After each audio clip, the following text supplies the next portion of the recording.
나는 주저앉았다. 모든 것이 한꺼번에 밀려왔다. 배신감, 억울함, 죽음의 순간에 느꼈던 차가운 공포, 그리고 지금 이 믿을 수 없는 현실. 눈물이 쏟아져 나왔다. 하지만 그 눈물은 슬픔의 눈물이 아니었다. 서러움의 눈물도 아니었다. 심장의 가장 깊은 곳, 지옥의 불구덩이에서부터 타오르는 분노와 환희가 뒤섞인 눈물이었다. 그래, 난 돌아왔다. 모든 것을 잃었던 그 지옥에서 거울 속 28배 내 얼굴 위로 38배 내가 겪었던 모든 고통과 증오가 겹쳐졌다. 순진했던 눈빛은 차갑게 식어내렸고 연약했던 입술은 단단히 닫혔다. 하늘이 나에게 기회를 준 것인가? 아니면 내 억울함이 너무도 깊어 스스로 시간을 거슬러 온 것인가? 어느 쪽이든 상관없었다. 중요한 것은 단 하나. 박민환, 정수민. 너희들이 내게서 앗아간 모든 것들. 아니, 그 이상을 되찾아 주겠다. 너희들이 당연하게 누렸던 행복과 평온을 바로 이 손으로 산산조각 내주겠다. 이건 신이 내린 두 번째 기회이자 내가 너희에게 내리는 가장 잔혹한 심판의 시작이다. 다음 날 아침 10년 전의 햇살이 익숙한 원룸을 비췄지만 내 마음은 여전히 그날의 비 내리는 밤에 갇혀 있었다. 밤새 한숨도 자지 못했다. 눈을 감으면 어김없이 나를 밀치던 박민환의 일그러진 얼굴과 내 피를 보고 경악하면서도 안도하던 정수민의 이중적인 표정이 떠올랐다. 정신을 차려야 했다. 이건 현실이고 나는 살아있다. 복수를 위해서는 과거에 얽매여 있을 시간이 없었다.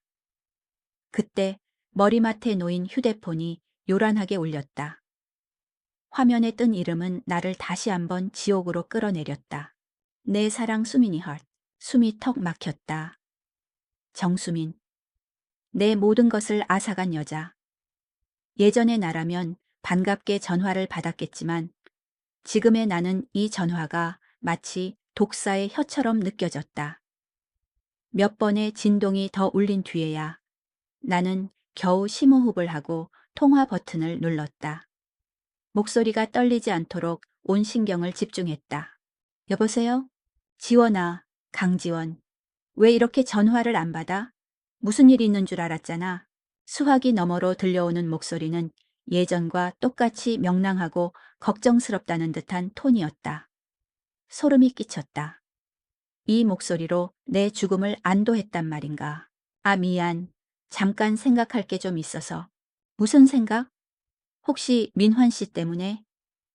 어제 보니까 너한테 좀 쌀쌀맞게 구는 것 같던데. 역시 정수민다웠다. 교묘하게 박민환을 핑계대며 우리의 관계를 떠보고 자신은 내 편인 척 연기한다. 과거의 나는 이런 그녀의 말에 모든 것을 털어놓으며 위로받곤 했다. 얼마나 멍청했던가. 아니야, 그런 거. 그냥 좀 피곤해서. 그래, 다행이다. 이따 저녁에 우리 떡볶이나 먹으러 갈래? 네가 좋아하는 집 있잖아. 가서 수다 떨면서 스트레스 풀자. 그녀의 제안에 속이 울렁거렸다. 네 얼굴을 마주하고 내가 무슨 수다를 떨 수 있을까? 하지만 거절할 수는 없었다. 지금은 완벽하게 예전의 강지원으로 보여야만 했다. 요하, 이따 연락할게. 전화를 끊자마자 박민환에게서 메시지가 도착했다. 우리 지원이 어제 피곤해 보여서 걱정 많이 했어. 오늘은 괜찮아? 저녁에 맛있는 거 먹고 데이트할까? 다정한 연인의 메시지. 하지만 내 눈에는 사형 선고문처럼 보였다. 이 손가락으로 어차피 죽을 목숨이라고 타이핑했던가. 나는 눈을 감았다. 과거에 내가 얼마나 어리석었는지 뼈저리게 느껴졌다. 나는 박민환의 이기적인 면을 남자다운 추진력이라고 포장했다. 정수민의 시기심 어린 말투를 솔직한 조언이라고 믿었다. 두 사람을 내 세상의 전부로 만들고 그들의 기분에 따라 내 행복이 좌우되도록 내버려 뒀다. 내 인생의 운전대를 기꺼이 그들에게 넘겨준 셈이었다. 그 결과가 고작 암과 배신, 그리고 비참한 죽음이었다. 다시는 그렇게 살지 않을 것이다. 약속 시간이 되어 카페에 들어서자 정수민이 환하게 웃으며 손을 흔들었다. 지원아 여기. 나는 마주 웃으며 그녀의 앞에 앉았다. 예전과 같은 구도, 예전과 같은 미소. 하지만 모든 것이 달랐다. 예전에 나는 그녀를 선망했다. 언제나 밝고 사람들에게 인기가 많고 원하는 것을 쉽게 얻는 것처럼 보였다. 하지만 지금 내 눈앞의 정수미는 그저 불안과 결핍으로 가득 찬 껍데기일 뿐이었다. 내가 가진 작은 것들마저 질투해서 훔쳐야만 직성이 풀리는 불쌍한 영혼. 무슨 일 있어? 얼굴이 안 좋아 보여. 수민이 걱정스러운 표정으로 물었다. 나는 희미하게 웃으며 고개를 저었다. 아니야. 그냥 미래에 대해 생각하느라. 앞으로 어떻게 살아야 할지 그런 것들. 갑자기 무슨 소리야? 너답지 않게. 옆에 듬직한 민환 씨가 있는데 뭐가 걱정이야? 바로 그거였다. 나는 더 이상 그 듬직한 박민환의 옆자리에 머물 생각이 없었다. 나는 내 인생의 주인이 될 것이다. 나는 떡볶이를 먹으며 아무렇지 않게 회사 이야기, 새로 나온 화장품 이야기를 했다. 수미는 신이 나서 맞장구를 쳤고 간간히 박민환에 대한 칭찬을 늘어놓으며 내 반응을 살폈다. 나는 완벽하게 예전처럼 행동했다. 맞장구 치고 웃고 고개를 끄덕였다. 하지만 내 머릿속은 차갑게 그녀를 분석하고 있었다. 그녀의 약점, 그녀의 욕망, 그녀가 가장 두려워하는 것. 참 지원아, 다음 주에 민환 씨 생일인 거 알지? 나랑 같이 선물 보러 가자. 수민이 눈을 반짝이며 말했다. 과거의 나라면 기쁘게 고개를 끄덕였을 것이다. 하지만 지금의 나는 그녀의 눈 속에서 박민환을 향한 소유욕을 읽었다. 나는 웃었다. 아주 상냥하고 순진한 얼굴로. 그래 좋아. 우리 민환 씨가 뭘 제일 좋아할까? 내 대답에 만족한 듯 정수미는 안심하고 웃었다. 자신이 모든 것을 통제하고 있다고 믿는 그 오만한 웃음. 그래, 마음껏 웃어도. 정수민. 세상에서 가장 행복한 사람인 것처럼. 그 웃음, 내가 아주 천천히, 고통스럽게 거두어 줄 테니. 박민환과 정수민의 세상에서 벗어나기 위한 첫 번째 조건은 돈, 그리고 누구에게도 기대지 않을 나 자신의 능력이었다. 과거의 나는 박민환의 아내라는 역할에 안주했다. 그의 월급에 의존했고 그의 사회적 관계 속에서 안정감을 느꼈다. 그 결과는 끔찍한 종속과 배신이었다. 다시는 그런 실수를 반복하지 않으리라. 내 머릿속에는 앞으로 10년간의 대한민국 경제 지도가 펼쳐져 있었다. 어떤 기업이 떠오르고 어떤 기업이 몰락할지 나는 알고 있었다. 기억의 파편들을 조합하던 중 뇌리를 스치는 이름이 있었다. UNK-푸드. 지금은 그저 그런 중소식품회사지만 몇 년 뒤 혁신적인 가정 간편식 HMR 제품으로 업계 1위를 차지하게 될 기업이었다. 망설일 이유가 없었다. 나는 즉시 UNK-푸드의 채용 공고를 찾아봤다. 마케팅팀 신입사원. 경력이 없던 내게는 과분했지만 지금의 나는 단순한 8살 강지원이 아니었다. 성공적인 마케팅 사례와 미래의 소비 트렌드를 꿰뚫고 있는 서리로 8살의 경험을 가진 존재였다. 나는 밤을 새워 자기소개서를 작성했다. 아직 세상에 나오지 않은 UNK-푸드의 미래 히트 상품들을 암시하는 듯한 기획안을 교묘하게 녹여냈다. 결전의 날인 면접장. 여러 명의 지원자들과 함께 앉아있는 내 심장은 의외로 평온했다. 잠시 후 면접관들이 들어왔다. 그중 유독 한 남자에게 시선이 꽂혔다. 날카로운 눈매, 한치의 흐트러짐도 없는 수트 차림, 그리고 주변 공기마저 얼려버릴 듯한 냉철한 표정. 명패에는 마케팅 1팀 부장 유지혁이라고 적혀 있었다. 그가 바로 이 부서의 실권자임을 직감했다. 그는 지원자들에게 허를 찌르는 질문들을 던졌다. 다른 지원자들이 당황하며 말을 더듬을 때 내 차례가 왔다. 강지원 씨. 유지혁 부장이 내 이력서를 보며 나지막이 입을 열었다. 마케팅 경력이 전무한데 본인이 이 팀에 기여할 수 있는 바가 무엇이라고 생각합니까? 경험이 아닌 비전으로 기여하겠습니다. 내 단호한 대답에 그의 눈썹이 미세하게 꿈틀했다. 1인 가구가 급증하고 있습니다. 그들은 더 이상 식당에 가거나 직접 요리하는 것을 원하지 않습니다. 맛있고 건강하며 간편한 식사를 원합니다. UNK푸드가 나아갈 길은 바로 그곳에 있다고 생각합니다. 나는 미래의 UNK가 실제로 내놓았던 성공 전략을 마치 내 생각인 것처럼 차분하게 설명했다. 유지혁 부장은 아무 말 없이 나를 빤히 쳐다볼 뿐이었다. 그의 눈빛은 내 모든 것을 꿰뚫어 보는 듯했다. 합격일지 불합격일지 알 수 없었지만 한 가지는 확실했다. 그에게 강지원이라는 이름을 각인시키는 데는 성공했다는 것을. 면접을 보고 온 며칠 뒤 나는 박민환과의 관계를 끝내기 위한 판을 짜기 시작했다. 그날 저녁 그는 상세게 칭찬을 받았다며 의기양양한 모습으로 나를 만났다. 바로 지금이었다. 민환 씨, 내 친구 영미 있잖아. 이번에 결혼한대. 그래? 잘 됐네.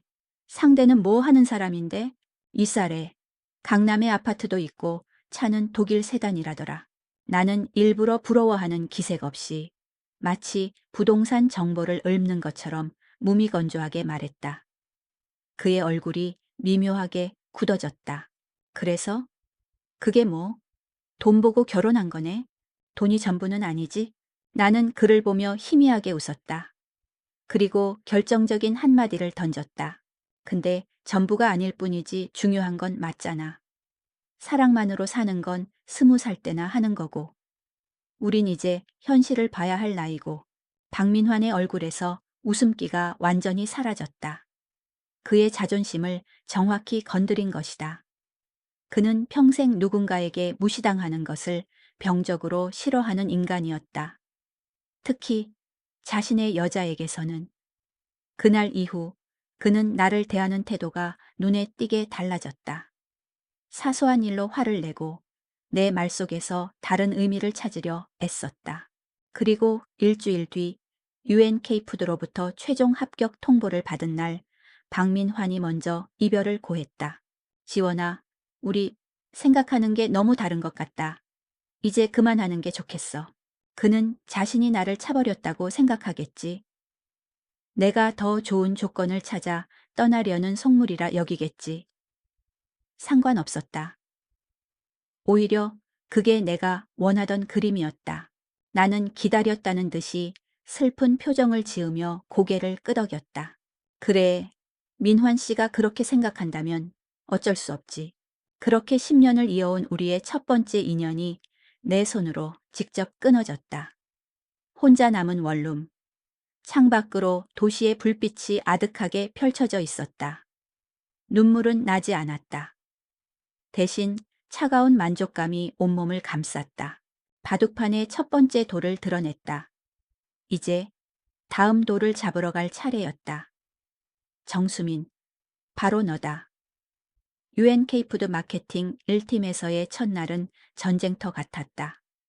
쉴 새 없이 울리는 전화, 빠르게 오가는 전문 용어들, 그리고 그 중심에서 모든 것을 지휘하는 남자, 유지혁 부장.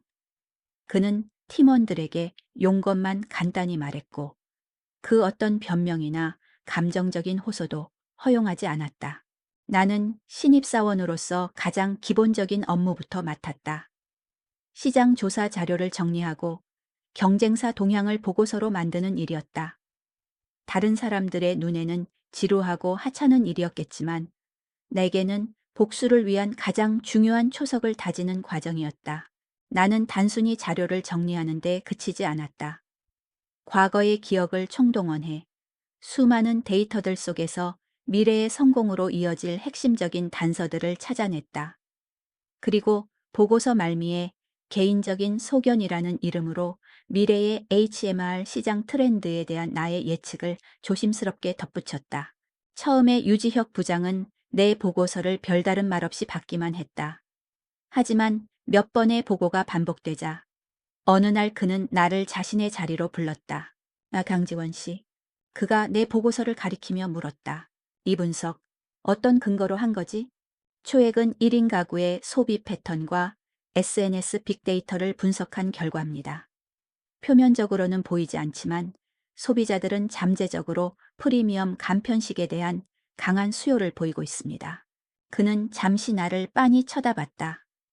평가하는 듯한 혹은 의심하는 듯한 눈초리였다. 내일부터는 신제품 기획 회의에도 참석하도록. 그것이 전부였다. 칭찬 한마디 없었지만 나는 그가 나의 가능성을 인정하기 시작했다는 것을 알 수 있었다. 차갑고 무뚝뚝한 사람이었지만 적어도 그는 사람을 편견 없이 능력만으로 판단했다. 박민환과는 정반대의 인간이었다. 사무실에서의 내 세상이 차근차근 재편되는 동안 사무실 밖에서는 내가 짠 놓은 거미줄이 서서히 제 역할을 하기 시작했다. 박민환과 헤어진 지 얼마 되지 않아 정수민에게서 전화가 왔다. 예상했던 대로였다. 지원아, 괜찮아? 민환 씨한테 얘기 들었어. 그 사람 정말 너무한 거 아니야? 그녀는 마치 내 편인 것처럼 박민환을 욕했지만 목소리에는 숨길 수 없는 기쁨이 묻어 있었다. 나는 일부러 힘없는 목소리를 연기했다. 괜찮아. 괜찮으려고 노력 중이야. 그냥 일이 손에 안 잡혀서. 그 사람도 많이 힘들겠지? 뭐, 네가 왜 걔 걱정을 해? 그래도 오랫동안 만났잖아. 수민아, 네가 내 대신 민환 씨 옆에서 친구로서 위로 좀 해주면 안 될까? 나는 도저히 얼굴 볼 자신이 없어. 이것이 내가 던진 미끼였다. 정수민에게 박민환에게 접근할 완벽한 명분, 즉 불쌍한 친구 지원이를 위한 희생이라는 명분을 만들어준 것이다. 그녀는 기다렸다는 듯이 내 제안을 덥석 물었다. 정말 네가 정 그렇다면 알았어. 내가 한번 만나볼게. 그 후로 정수민은 주기적으로 내게 보고를 했다. 오늘은 박민환과 술을 마셨다. 그가 내 앞에서 울더라. 사실은 너를 아직 잊지 못한 것 같더라. 등등. 나는 전화기 너머에서 그녀의 가식적인 위로를 들으며 조용히 고개를 끄덕였다. 과거의 나라면 그녀의 말 한마디 한마디에 상처받고 매달렸겠지만 지금의 나는 차가운 연출가가 되어 두 배우의 서투른 연기를 지켜볼 뿐이었다. 하지만 그 과정이 고통스럽지 않은 것은 아니었다. 늦은 밤, 회사에 혼자 남아 보고서를 작성하다 보면 문득문득 과거의 기억이 유령처럼 떠올랐다. 셋이서 함께 웃고 떠들던 저녁 식사, 서로의 생일을 챙겨주던 파티.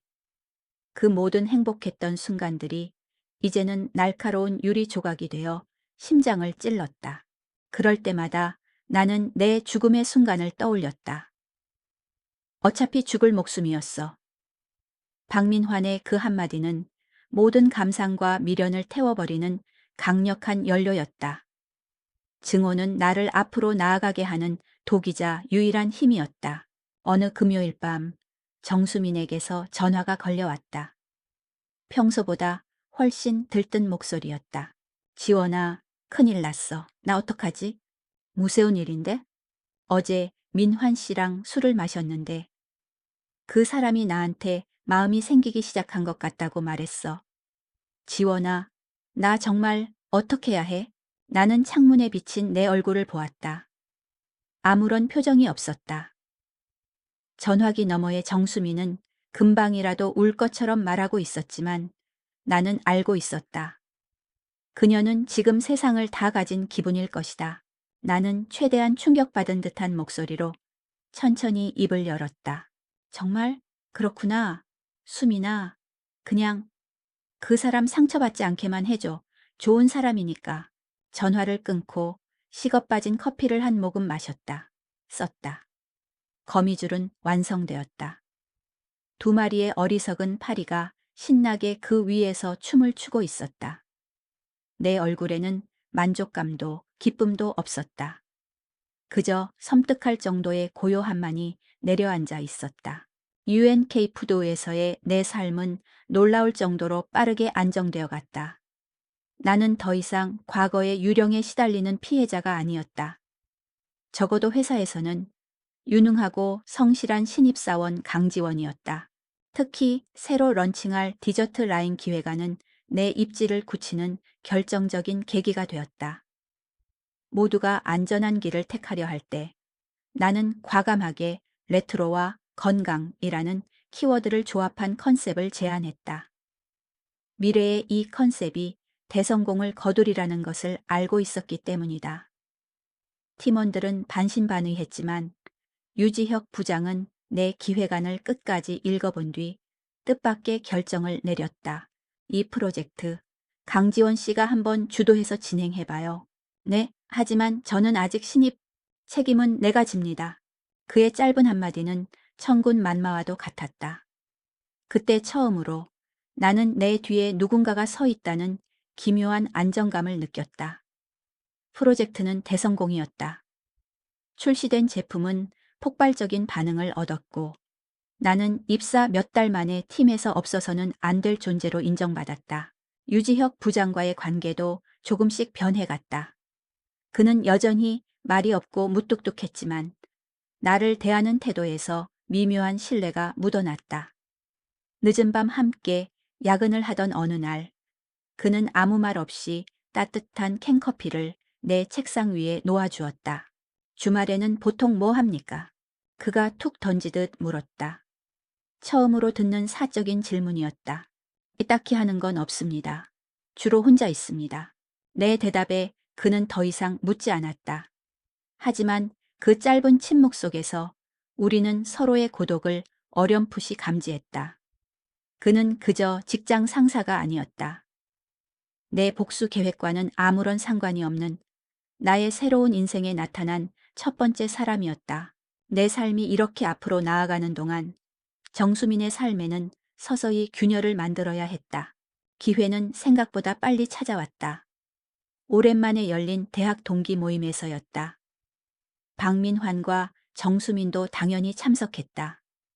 정수민은 박민환의 팔짱을 꼭 낀 채 마치 비련의 여주인공인 양동정표를 얻고 있었다. 지원이가 힘들까봐 일부러 연락도 못했어. 민환 씨도 나도 지원이한테 너무 미안해하고 있어. 그녀의 위선에 속이 뒤틀렸다. 잠시 후 한 친구가 정수민에게 물었다. 수민아, 네오 저번에 봉사활동 가서 찍은 사진 올렸던데 정말 대단하다. 나도 하고 싶은데 엄두가 안 나. 정수민은 기다렸다는 듯이 겸손한 미소를 지었다. 아니야, 별거 아닌데 뭘. 그냥 작은 마음을 보탰을 뿐이야. 바로 그때 내가 끼어들었다. 나는 최대한 순진하고 의아하다는 표정을 지으며 말했다. 에어, 수민아, 너 그 봉사단체 갔었어? 신기하다. 뭐가? 예전에 나한테는 거기 후원금 횡령 문제 터져서 절대 가면 안 된다고 했었잖아. 마음이 바뀌었나 보네. 좋은 일이야. 순간 테이블에 정적이 흘렀다. 친구들의 시선이 일제히 정수민에게로 향했다. 그녀의 얼굴이 새하얗게 질렸다. 아, 그건 예전 일이고 지금은 다 해결됐어. 그래서 간 거지. 그녀는 허둥지둥 변명했지만 이미 엎질러진 물이었다. 사람들의 눈빛에는 작은 의심의 씨앗이 심어졌다. 완벽하게 착하고 순수했던 정수민의 이미지에 처음으로 작은 흠집이 생긴 순간이었다. 예상대로 박민화는 상황 파악을 전혀 하지 못했다. 그는 오히려 나를 나무랐다. 강지원, 헤어졌으면 곱게 끝내지. 왜 수민이한테 그래? 굳이 사람들 앞에서 면박을 줘야겠어? 나는 아무 말 없이 그를 쳐다봤다. 그래, 그렇게 계속 정수민의 편을 들어. 네가 맹목적으로 그녀를 감쌀수록 그녀는 더 빨리 무너져 내릴 테니. 너는 네 손으로 직접 네 무덤을 파고 있는 거야. 나는 먼저 자리에서 일어났다. 시원한 밤 공기를 마시니 뜨거워졌던 머리가 조금 식는 기분이었다. 더러운 일을 한 것 같은 찝찝함. 하지만 복수를 위해서는 어쩔 수 없는 과정이었다. 그때 주머니에서 휴대폰이 울렸다. 유지혁 부장이었다. 강지원 씨, 아까 말한 디저트 라인 2차 기획안 내일 아침까지 메일로 보내줄 수 있겠습니까? 업무에 관한 용건. 그 건조하고 명료한 문장이 나를 복수라는 질척한 늪에서 현실이라는 단단한 땅으로 건져 올리는 것 같았다. 나는 짧게 답장을 보냈다. 네, 알겠습니다, 부장님. 순식간에 머릿속이 맑아졌다. 그래, 나에게는 이제 이런 삶이 있다. 더 이상 과거에만 얽매여 있을 필요는 없었다. 복수는 하되 내 인생을 잠식당하지는 않으리라. 박민환과 정수민이 결혼한다는 소식은 SNS를 통해 접했다. 두 사람이 다정하게 웃고 있는 웨딩 사진 아래에는 정수민이 직접 쓴 감성적인 글귀가 달려 있었다. 숱한 오해와 아픔 속에서도 운명은 결국 우리를 이어주었습니다. 이제 서로에게 가장 큰 힘이 되어주며 살겠습니다. 역겨웠다. 내 불행을 딛고 선 그들의 행복이, 내 죽음 위에 쌓아 올린 그들의 사랑이, 모든 것이 내 계획대로였다. 둘은 이제 법적으로 묶인 공동 운명체가 되었다. 내가 파놓은 함정의 마지막 단계로 함께 걸어 들어올 준비를 마친 것이다. 분명 성공이고 승리였다. 그런데 왜일까? 가슴 한구석이 뻥 뚫린 것처럼 공허하고 시렸다. 나는 나도 모르게 내 손가락으로 사진 속 박민환의 얼굴을 쓸었다. 10년 전 내 옆에서 똑같은 턱시도를 입고 환하게 웃던 그의 모습이 떠올랐다. 영원을 약속했던 그의 목소리, 따뜻했던 그의 품. 그 모든 것이 한때는 나의 전부였다. 그 옆에 정수민. 내 드레스를 골라주며 진짜 자기 일처럼 기뻐해주던 친구. 내가 암에 걸렸을 때 내 손을 잡고 함께 울어주던 친구. 그 모든 동정과 우정이 실은 내 자리를 뺏기 위한 치밀한 연기였다는 사실이 새삼 심장을 도려내는 듯했다. 과거의 망령이었다. 복수를 결심한 순간 다 태워버렸다고 생각했던 감정의 찌꺼기들이었다. 나는 도저히 사무실에 앉아 있을 수가 없었다.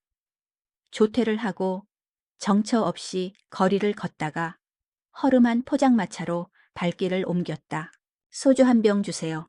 독한 소주가 목을 타고 넘어갔다. 한 잔이 두 잔이 되고 한 병이 두 병이 되었다. 술 기운에 잊고 싶었다.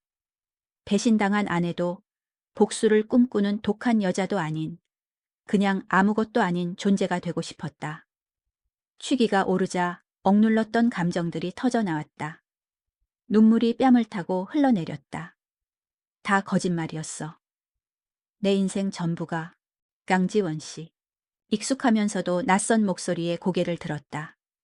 흐릿한 시야 속으로 늘 단정하던 모습과는 조금 다른, 조금은 지쳐 보이는 얼굴에 유지혁 부장이 들어왔다.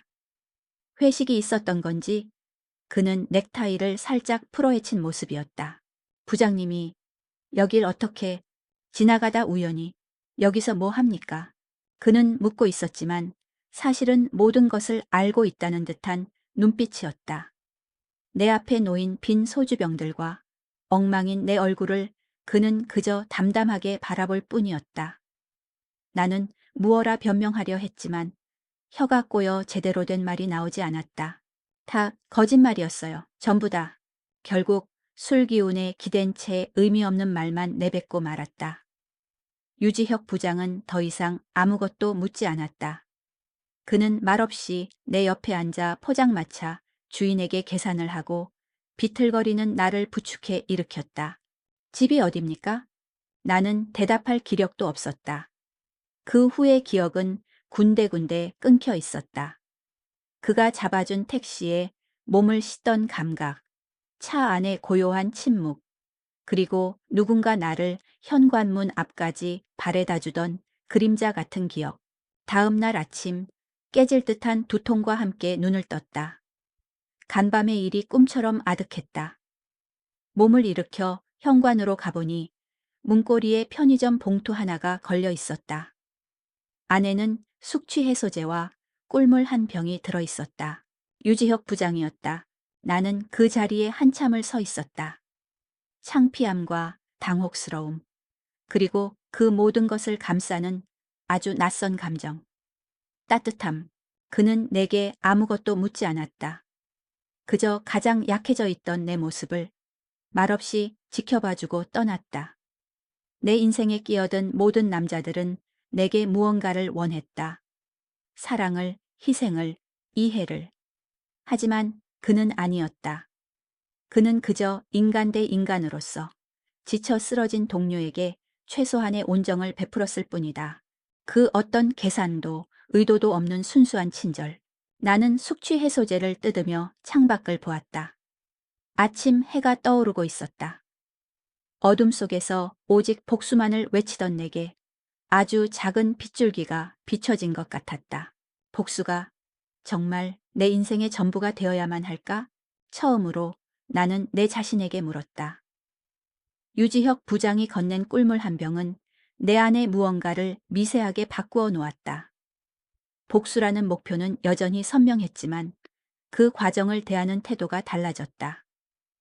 예전에는 오직 증오와 파괴의 감정으로 이 모든 판을 짰다면 이제는 더러운 것을 치워버리고 새로운 삶을 시작하기 위한 과업으로 느껴졌다. 나는 더 이상 그들의 불행에 내 감정을 소모하지 않기로 했다. 최대한 빠르고 효율적으로 마지막 단계를 위한 완벽한 무대가 필요했다. 내 기억 속에서 박민화는 결혼 후 얼마 되지 않아 주식 투자 실패로 큰 빚을 졌었다.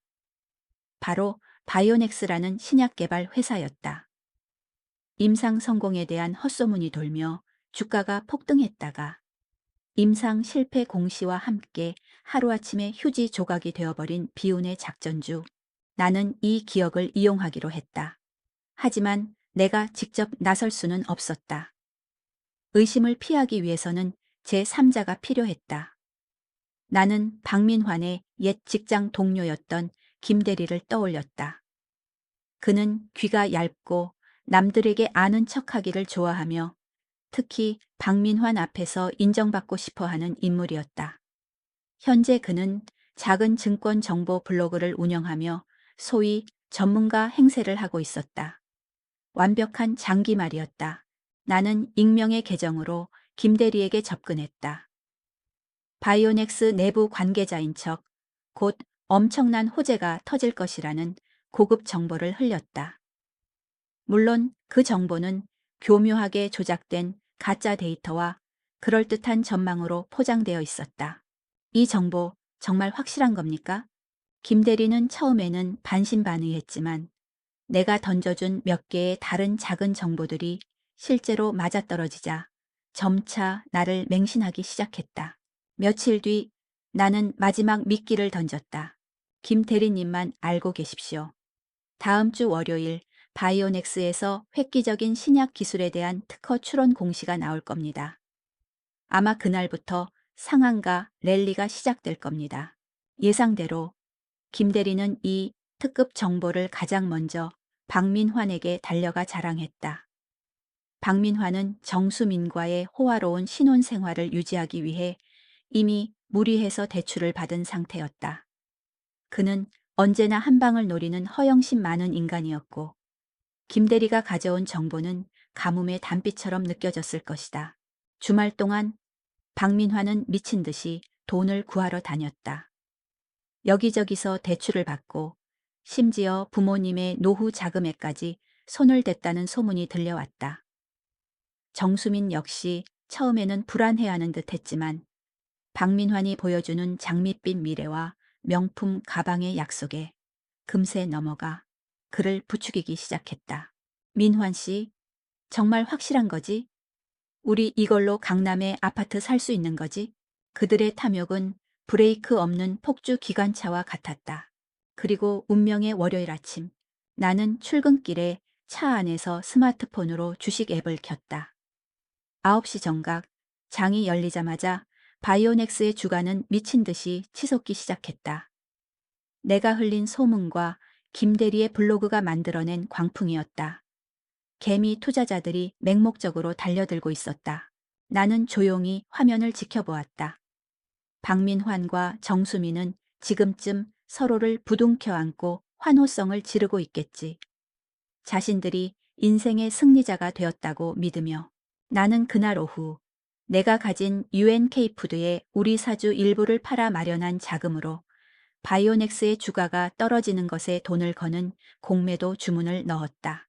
이제 모든 준비는 끝났다. 판은 짜였고 배우들은 무대 위에서 마지막 춤을 추고 있었다. 나는 조용히 휴대폰 화면을 껐다. 창밖으로 보이는 서울의 하늘은 기묘할 정도로 평온했다. 폭풍전야의 고요함이었다. 그들의 마지막이자 가장 화려한 파티가 곧 끝날 것이다. 그리고 그 파티의 끝에는 내가 준비한 지옥이 기다리고 있을 터였다. 폭풍은 예상보다 더 빠르고 더 거세게 몰아닥쳤다. 박민환이 투자한 지 정확히 사흘째 되는 날, 오후 바이오넥스의 주가가 정점을 찍었다. 그리고 바로 그 순간 기다렸다는 듯이 공시가 떴다. 바이오넥스 주력 신약 임상 3상 최종 실패, 식약처 허가 불가. 그것은 사형 선고였다. 주가는 단 1분 만에 수직으로 추락했다. 연이은 하한가. 매도할 기회조차 없었다. 수많은 투자자들의 꿈과 탐욕이 뒤섞인 거대한 거품이 바늘에 찔린 풍선처럼 허무하게 터져버렸다.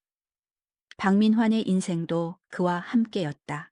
나는 그날 저녁 옛 동기에게서 걸려온 전화를 통해 그들의 소식을 들었다. 지원아, 너 들었어?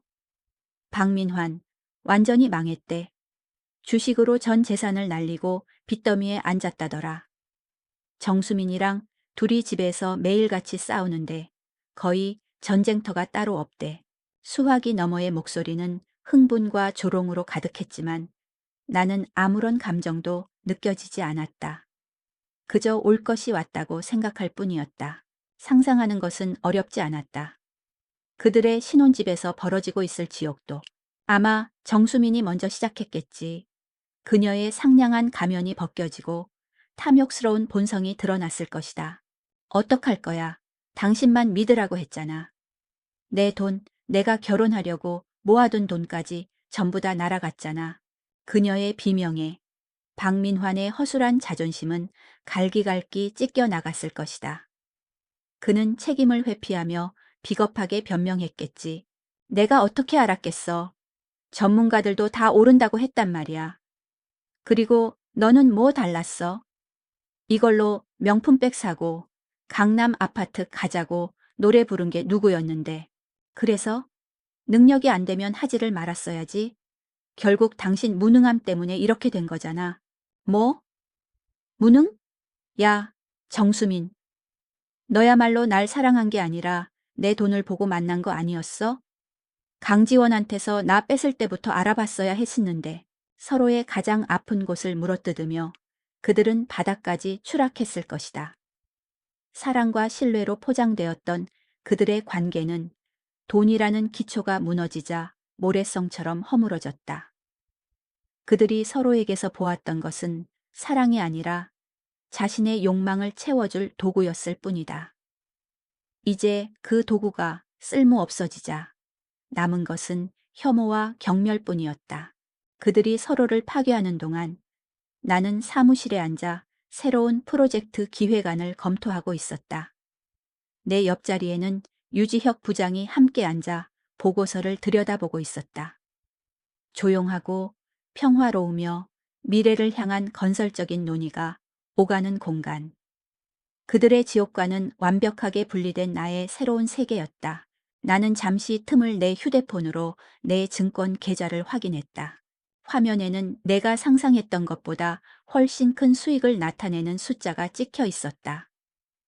바이오넥스 공매도를 통해 그들이 잃은 돈의 상당 부분이 내게로 흘러들어온 셈이었다. 과거에는 상상도 할 수 없었던 큰돈이었다. 이 돈이면 이 지긋지긋한 도시를 떠나 어디서든 새로운 삶을 시작할 수 있었다. 하지만 내 마음은 텅 비어 있었다. 기쁨도 통쾌함도 없었다. 그저 이 모든 소동이 지겹고 피곤하게 느껴졌다. 내가 원했던 것은 이런 것이었을까? 그들의 파멸을 통해 얻는 돈? 그들이 서로를 증오하며 망가지는 모습? 아니었다. 내가 정말 원했던 것은 내 지난 삶에 대한 완벽한 마침표였다. 이 복수의 끝을 내 손으로 직접 맺고 과거의 강지원을 완전히 떠나보내는 것이었다. 폭풍은 그들을 집어삼켰다. 이제 남은 것은 잿더미 속에서 마지막 진실을 마주하는 일뿐이었다. 나는 휴대폰을 덮었다. 이제 그들을 직접 만나러 갈 시간이었다. 그들을 만나러 가기 전 나는 회사 근처의 단정한 카페에 앉아 잠시 숨을 골랐다. 며칠 뒤에 있을 프레젠테이션 자료를 검토했다. 화면 속의 그래프와 숫자들은 명료했다. 그것은 내가 새로 일군 삶의 질서였다. 그때 모르는 번호로 전화가 걸려왔다. 나는 직감적으로 누구인지 알 수 있었다. 여보세요. 지원아, 나 수민이야. 수화기 너머의 목소리는 내가 알던 정수민의 것이 아니었다. 잔뜩 쉬고 갈라져 겨우겨우 문장을 이어가는 듯한 목소리. 한 번만, 딱 한 번만 만나주면 안 될까? 부탁이야. 나는 잠시 창밖을 보았다. 맑게 갠 하늘. 더 이상 미룰 필요는 없었다. 나는 우리가 예전에 함께 자주 갔던 한강변의 한적한 벤치를 약속 장소로 정했다. 가장 행복했던 추억이 깃든 장소에서 가장 잔인한 끝을 맺기 위해서였다. 약속 장소에 먼저 도착한 나는 강물을 바라보며 그녀를 기다렸다. 잠시 후 한 여자가 초점 없는 눈으로 다가왔다. 정수민이었다. 화려했던 옷과 명품 가방은 온데간데 없고 며칠은 입은 듯한 낡은 트렌치코트를 걸치고 있었다.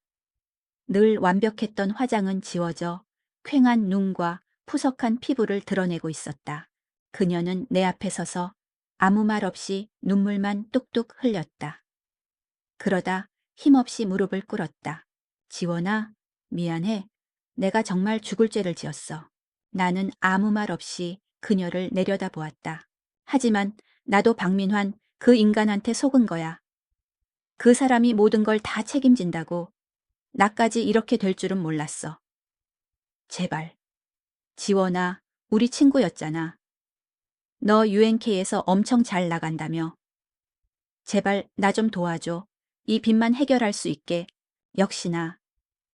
그녀의 사과는 결국 돈을 구걸하기 위한 전제 조건일 뿐이었다. 그녀는 조금도 변하지 않았다. 박민환이라는 숙주를 잃자 이제 다시 나에게 기생하려 드는 것뿐이었다. 나는 조용히 입을 열었다. 정수민. 내 차가운 목소리에 그녀의 울음이 잠시 멎었다. 바이오넥스 말이야. 너희한테 그 정보 알려준 사람. 김대리지? 그녀가 놀란 눈으로 고개를 끄덕였다. 그 김대리한테 정보를 흘린 게 나야.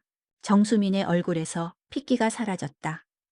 애원하던 눈빛이 경악과 불신으로 바뀌었다. 나는 멈추지 않았다. 네가 아프던 내 옆에서 박민환이랑 눈이 맞았던 것도, 내 사망보험금 액수를 확인하던 것도, 내가 항암치료로 고통스러워할 때 속으로 쾌재를 부르던 것도 전부 다 알고 있었어. 무슨 소리야? 네가 어떻게... 아니, 나는 그녀의 말을 잘랐다.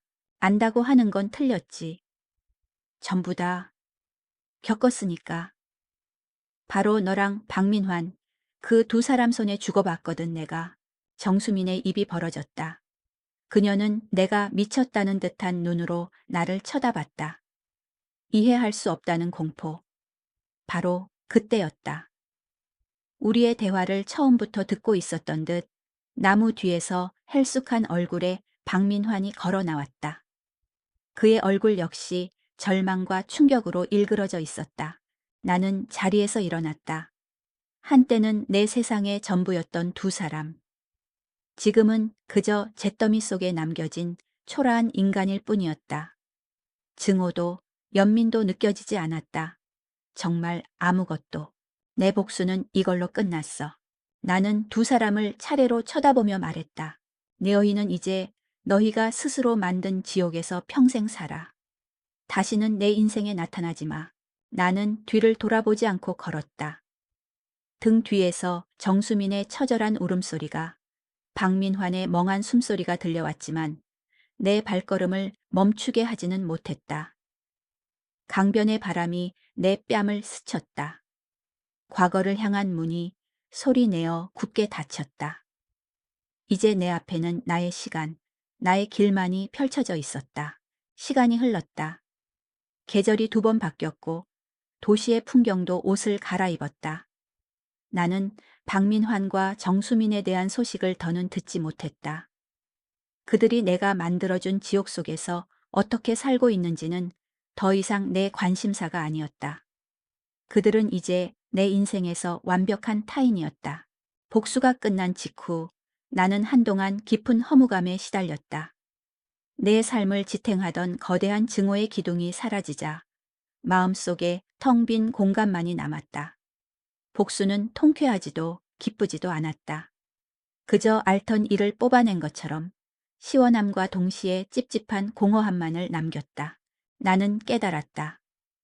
신이 내게 두 번째 삶을 준 이유는 고작 그 두 사람에게 복수하기 위함이 아니었다는 것을. 그것은 내 영혼의 암세포를 도려내기 위한 고통스러운 외과 수술과도 같았다. 이제 수술은 끝났다.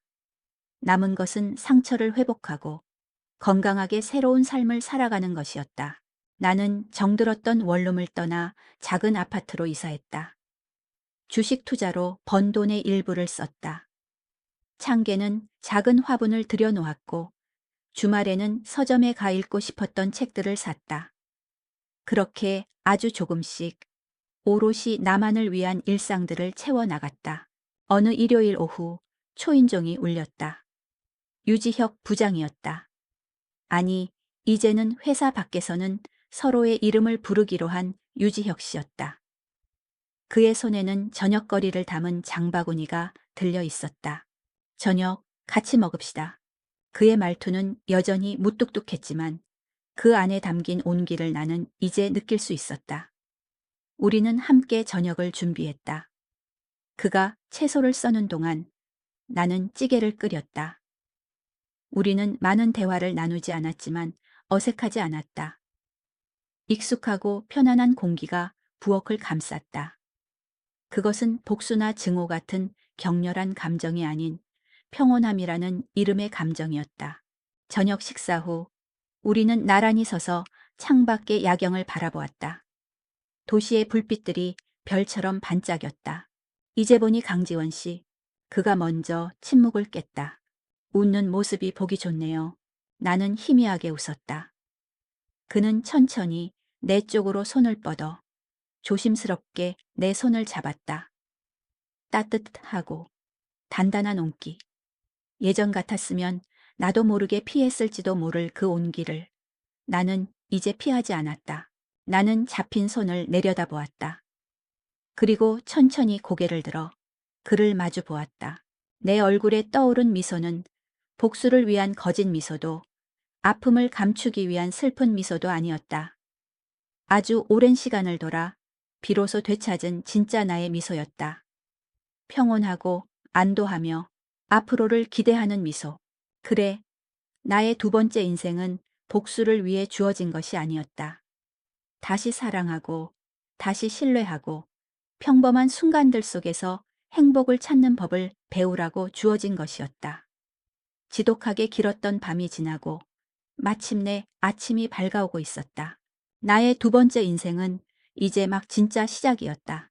비릿한 피 냄새와 축축한 빗소리가 뒤엉켜 의식의 마지막을 붙들고 있었다. 유리 테이블의 차가운 감촉이 등 뒤로 느껴졌다. 시야는 흐릿했고 세상의 모든 소리가 물속에 잠긴 듯 웅웅거렸다.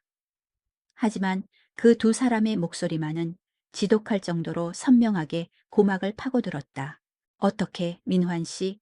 피가 너무 많이 나잖아. 죽은 거 아니야? 내 가장 친한 친구, 정수민의 목소리였다. 늘 명랑하고 상냥하던 목소리에 섞인 교활한 공포가 나를 비웃는 듯했다. 괜찮아, 괜찮을 거야. 내 남편, 박민환. 그의 목소리는 떨리고 있었지만 그 안에는 안도감이 있었다. 그래, 안도감. 암 말기 환자인 아내가, 그들의 불륜을 알아챈 아내가 이제 곧 사라질 것이라는 데 대한 안도감. 어차피 암 때문에 얼마 못 살 운명이었어. 보험금도 곧 나올 거고. 이게 더 잘된 일이야, 수민아. 우린 그냥 사고였다고 말하면 돼. 그 말을 듣는 순간 흐릿하던 세상이 암전되었다. 아, 그랬구나. 내 마지막 순간은 이런 배신과 악의로 가득 차 있구나. 억울함과 분노가 피와 함께 역류하는 것 같았다. 차라리 정말 지옥이 있다면 그들을 먼저 보내고 뒤따라갈 텐데. 그들을 내 손으로. 숨이 터져 나올 듯한 갑갑함에 눈을 떴다. 가장 먼저 느껴진 것은 지독한 숙취 같은 두통과 나치근 곰팡이 냄새였다. 눈을 깜빡이자 시야로 들어온 것은 누렇게 변색된 천장이었다. 병원의 새하얀 천장이 아니었다.